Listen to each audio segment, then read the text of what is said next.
আসন্ন লোকসভা নির্বাচনে বাংলায় 42-42 পাবে তৃণমূল কংগ্রেস। শিলিগুড়ি সংলগ্ন আমবাড়িতে সংঘবদ্ধ শপথ কর্মী সভা থেকে একথা বললেন তৃণমূল মহিলা সভানেত্রী তথা রাজ্যের মন্ত্রী চন্দ্রিমা ভট্টাচার্য। শুক্রবার জলপাইগুড়ি মহিলা তৃণমূল কংগ্রেসের উদ্যোগে রাজগঞ্জের আমবাড়িতে তার ঘেরা মাঠে সংঘবদ্ধ শপথ কর্মী সভা করা হয়। উপস্থিত ছিলেন রাজ্য তৃণমূল সভানেত্রী তথা রাজ্যের মন্ত্রী চন্দ্রিমা ভট্টাচার্য, জলপাইগুড়ি জেলা তৃণমূল কংগ্রেসের সভানেত্রী মহুয়া গোপ, জেলা সভানেত্রী নুরজাহান বেগম প্রমুখ।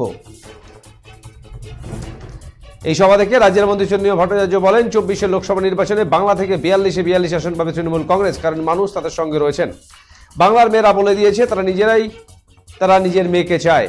বাংলার 42টি আসনেই তারা শুধু মেয়েদের ভোটেই জয়ী হবে, ছেলেরা তো আছেই, সে বিষয়ে কোনো সন্দেহ নেই। হচ্ছে যে যারা মহিলাদের প্রতি বিদ্বেষী মনোভাব পোষণ করে, মহিলাদের প্রতি এতটুকুনো সম্মান বোধ যাদের নেই, তাদের বিরুদ্ধে সোচ্চার হওয়া এবং আমাদের মাননীয় মুখ্যমন্ত্রী যেভাবে মহিলাদের সমর্থনে এগিয়ে এসেছেন, তিনি নিজে মহিলা এবং তিনি নিজে বলছেন যে মহিলাদের নারীর টানটা তার সাথে অবিচ্ছেদ্য।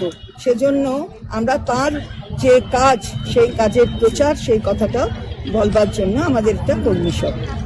আগামী লোকসভা ভোটে আমাদের মঞ্চে চন্দ্রিমাদি উপস্থিত হয়েছেন, আমাদের আরেকজন আমাদের রাজ্যের আমাদের নেত্রী। এই সময় আনন্দের মুহূর্ত, এই সময় জীবনকে আলোকিত করা, এই উৎসব আসল হাতের জাদুতে, এই সময় সমৃদ্ধিকে ঘরে আনা। Senco gold and diamond, RRN road, old post office পাড়া সাউথ, কোচবিহার।